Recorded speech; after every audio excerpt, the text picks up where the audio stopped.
Soalnya tadi pagi saya baru baca peraturannya, tiba-tiba ada yang berubah nih Mas peraturannya. Diketawain. Pas banget gitu. Pas banget kemarin katanya tadi MK yang kemarin. Ya, Sekarang MK. Kalau MK kan Mahkamah Kakak, MA Mahkamah Adik.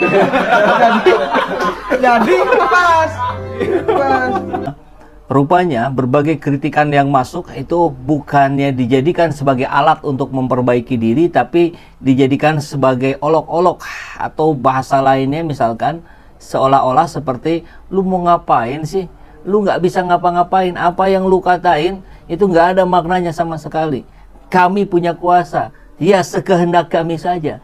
Rasa-rasanya kami mendengar itu menjadi sebuah kata-kata yang meskipun tidak eksplisit disampaikan oleh mereka, tapi dalam faktanya pola perilaku, cara respon itu mengarah ke sana. Seperti dalam podcastnya Kaisang Pangarep yang dia dengan tertawa-tawa, terkekeh-kekeh mengakui ya memang ada Mahkamah Kakak, Mahkamah Adik.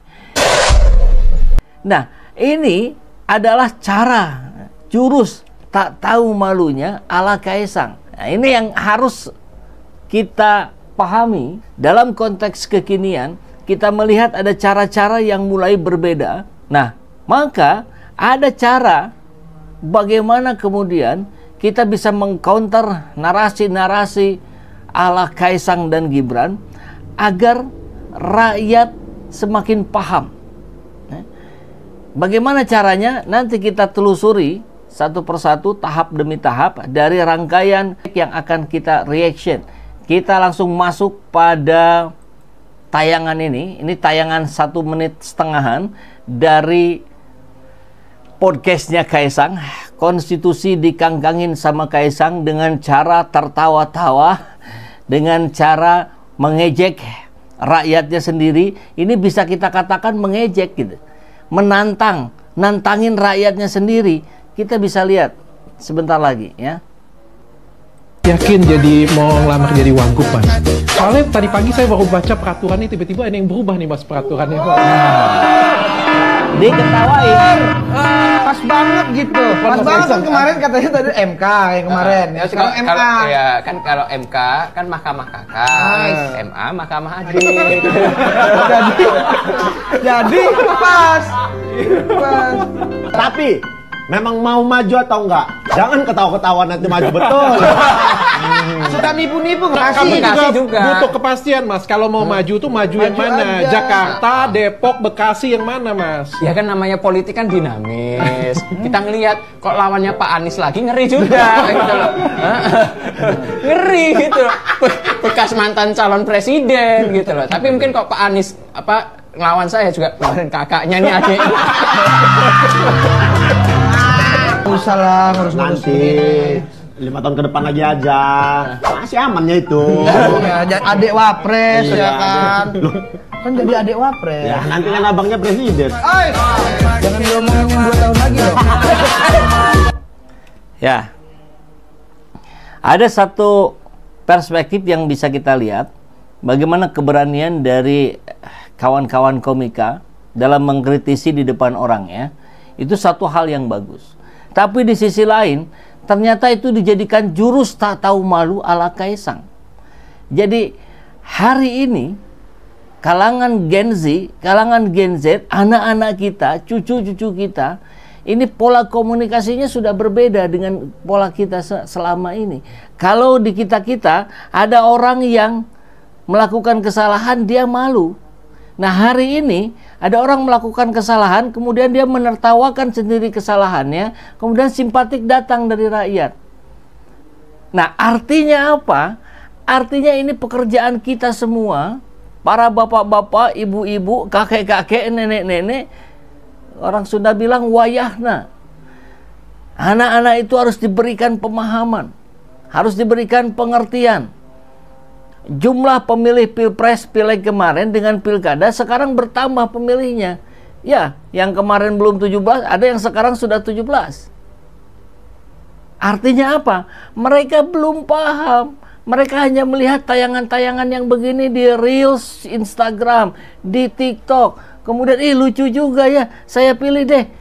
Nah, ini harus disadarkan Oleh siapa? Mau tidak mau, ini bagian dari dakwah, ya oleh kita, orang-orang dewasa yang sudah tahu akan dibawa kemana negeri ini oleh kaum politik dinasti. Kita bicara tentang 5, 10, 20, dan 30 tahun ke depan. Indonesia yang digadang-gadang akan menjadi Indonesia emas 2045, hari ini hanya menjadi Indonesia cemas. Jangan-jangan besok menjadi Indonesia lemas.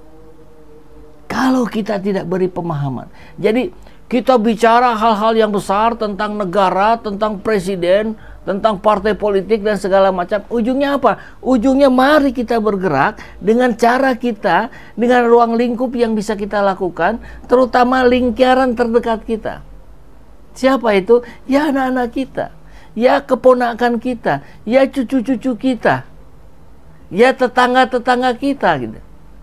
Lingkupnya lingkup terdekat saja. Gunakan video-video ini, share ke semua relasi yang kita kenal, menjadikan ini sebuah pendidikan politik. Lihat, barusan, ini kemasan ala Gen Z yang berbahaya kalau kita biarkan saja. Karena mereka kemudian merasa ini sebuah lelucon yang patut dihargai, yang patut diapresiasi, dan ujungnya patut dipilih. Ini penyelewengan, ini penggiringan opini ala 2024, ala Kaisang, ala Gibran. Begitu gitu. Harusnya jadi pelawak aja, nggak usah jadi politisi, cocok. Siapa yang dimaksud? Ya barangkali arahnya ke Kaisang ya. Tapi kecocokan ini juga berbahaya gitu.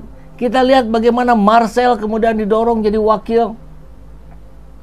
calon wakil wali kota Tangsel.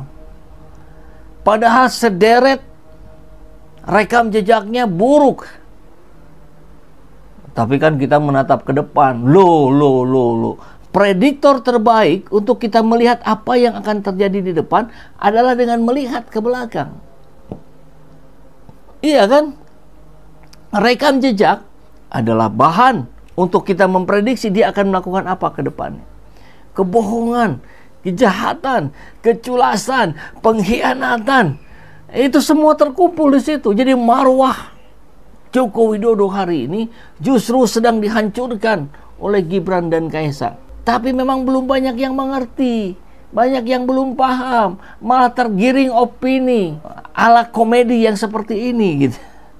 Anak kemarin sore dikarbit bapaknya, dipaksa jadi pemimpin. Nah, kalau pintar masih lumayan. Tapi kan ini